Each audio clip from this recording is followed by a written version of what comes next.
Slecht voetbal, veel strijd, veel beleving, rode kaarten, alles zat erin. Dus ja, dit is het prototype derbyvoetbal. Verkeerde uitslag. Net alleen een verkeerde uitslag voor u, omdat het 2-0 weer, maar misschien ook wel iets beetje op basis van het spel. Ja, ik heel eerlijk ben, Harkema drijft jou een keer echt gericht op een goal zitten en via dus alles oer of nijst. Ja, en dan als het oer of nijst is, dan maken ze nooit een doelpunt. Dit is echt ongelooflijk. Van 3 meter afstand, kopbal, zitten, vrij voor de keeper.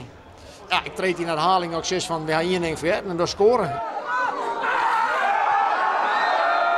In mijn beleving weer een hele lichte overtreding. Waar ik zo'n er een meter 50 van nou, rekken er herder op een skoeg. En dan hij had manier gereerd. Verleden week kwam Harkema ook met 10 man te spelen, stonden ze 3-1 achter. Dus toen had ik zoiets van potverdorie, het stond toch niet.